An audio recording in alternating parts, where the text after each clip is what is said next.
We've had a lot of celebrities, the baby, little baby, Gunna, Young Thug. I mean, you name it, Tisha Campbell, Eva Marcel, the Brat. Yeah. I mean, the amount of celebrities that support us and influencers is next level. It's crazy. I like to pride myself on being really good at influencer marketing. Yeah. Our first influencer was Tiana Taylor. Yeah. I waited 4 hours for her at a club called the Howard Theater in DC that I threw parties at previously. I waited for her 4 hours outside her VIP to get her some merchandise. I got her merchandise at the end of the night, and it ended us making about $40,000 off of that one post that she posted. That was the first influencer we ever had, and that's when I was like, So it wasn't off of her one post that she posted. It was off of your 4 hours worth of patience and just being diligent after your own vision and mission. For sure. It was obviously she helped, but I always tell people, because influencer marketing is what I specialize in. Yeah. And I tell people that, everybody wants a celebrity to glitz and to glam, but a lot of them don't want to do the work that comes before getting that person. Yeah. So first you have to have a good product. A lot of people's product is just not good. Right. Let's just call it what it is. Yes. And I tell a lot of these people who come to me for help, I gave it to so-and-so, but they didn't post. I'm like, let me see your product. And I'm like, I know why they didn't post. Mm-hmm. Like, I'm going to use an example that I always give on my live, and people don't like this. But I keep it 100 just because that's what I have to do. Yeah.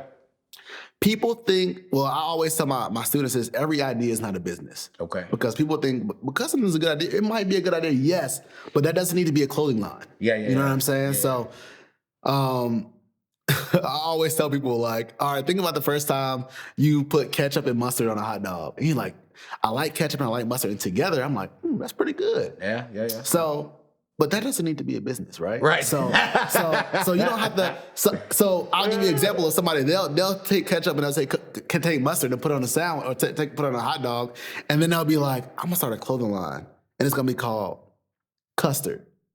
Ketchup and mustard. And I'm gonna do it because when you put two things together and it intertwines and it makes, that's how people think. That's how I've had students. Seriously, I'm like, I can't make this up. Oh man. And I'm like, bro, that is the dumbest thing ever. Oh man. That's the number one reason why influencers don't wear people's stuff. It's because their brand it's cool for you, but you don't need to sell this. Right? So I use that custard example because it's so dumb, but it relates to a lot of things that I've heard. Yeah.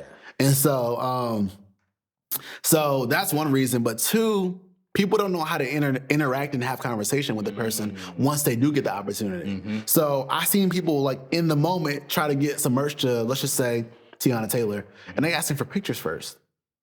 Are you here to get a picture or are you here to get the merch out? Right. I'm doing merch. I'm building. I'm talking about what I'm doing. I'm talking about what you're doing that relates to what I'm doing because I did my research already. If I'm talking to Tiana Taylor, I know she loves fashion. I know she loves music. I know she loves dance. I know she's a creative. Yeah. I know you're doing this with the creators. I know you're doing this in New York. And actually, we're doing something similar to that with the colleges. Yeah. I'm making it tie in, and then I'm saying, this belongs to you.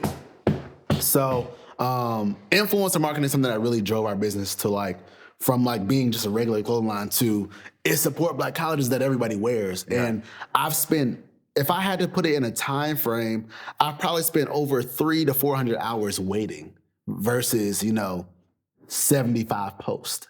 If I had to guess. There's been many times, I remember one story, Meg Thee Stallion came to one theater out here to perform. Yeah.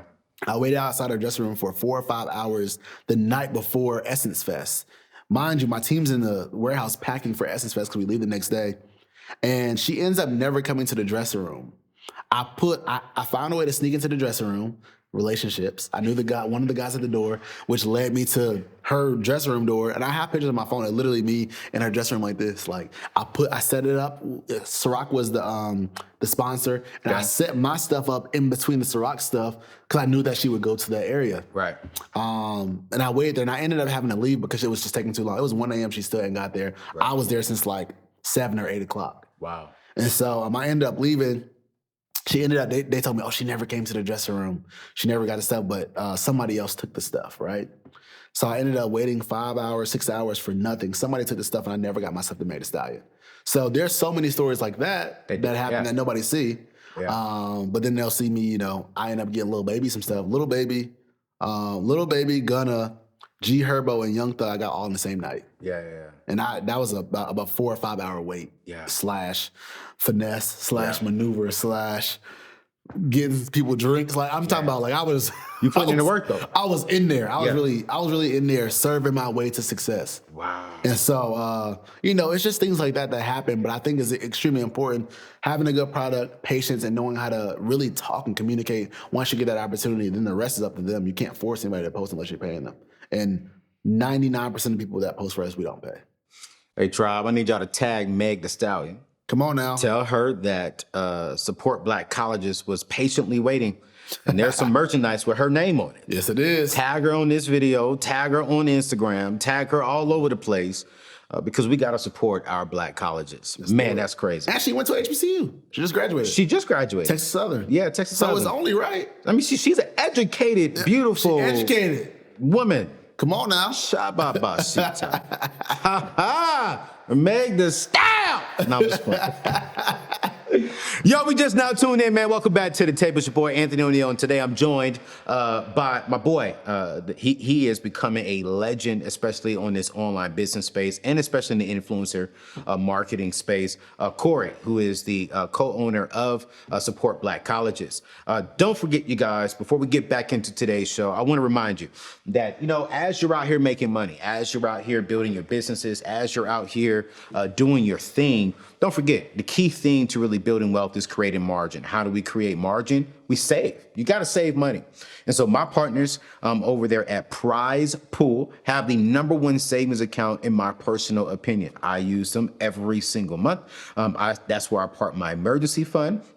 I'm actually about to move and I'm actually saving up money to purchase new furniture. So I'm parking my money over there. But here's what I love about Prize Pool is that they're going to give you 0.30%, which is like 6.5 times higher than the average savings account in America. It's FDIC insured. And check this out. This is why I love them. Because let's just say, for an example, you put $10,000 into the savings account. Well, not only are they going to give you 0.30%, but they're going to give you 10,000 tickets to go towards a grand prize that they pull every single month for like $10,000 or $15,000. Or every week they're giving out $100, $200. Like you can walk away with some extra cash and never lose your actual savings account. So I want you to go check them out. Click the link in the show description. Check it out. Try it out. Put $500 over there. You may win like $50 just for being a part of Prize Pool. But I want to get back to today's show, and I want to dive in because we have this guy who has built an amazing business that I love, that I support. And I want to now go into some deep dive things, okay? Because you got inspired. Now let's get to the practical. You said something, Corey, and you was like, hey, you got to have a game plan. You got to really be strategic about what you're doing. Let's talk about the e-commerce business. Why is it popping right now? Like, why is everyone jumping online to start a course, to do an online business boutique, to do something online? Why is that so hot right now? Yeah, I think it's hot because you can reach millions of people just from your cell phone. You don't have to go anywhere. Yeah. You don't have to speak at a conference of 4,000. I can get on live and see 4,000 people. Come on.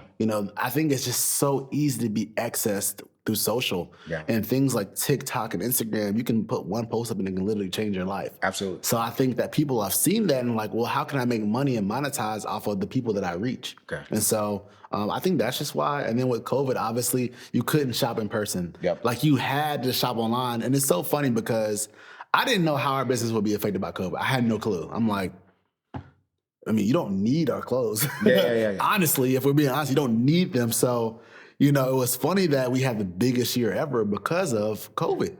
Literally, we just did what we do always, which is put out social content. Yeah. And a lot of times for us, we don't actually sell our clothes on our page. We only just inform and give information to our people. So like we talk about HBCU news. We talk about, this school just got $1 million. We talk about this is happening in the HBCU space, and we just educate. So where you have to follow us to get information, and then you might slide in a post about our clothes. Yeah. It's like that's secondary to like us being an information hub. Yeah. So people always ask about our company. I say, well, we're really a media company who sells clothes. Because all we do is put out media. We post 4 times a day. So you're informing and educating, which is kind of like bringing them in. Yep. And then when they come in, hey, check out this. We got clothes. look, like you love our platform, you love what we stand for. We give money back to our schools, we give scholarships, like, and we just happen to have a few shirts if you like them.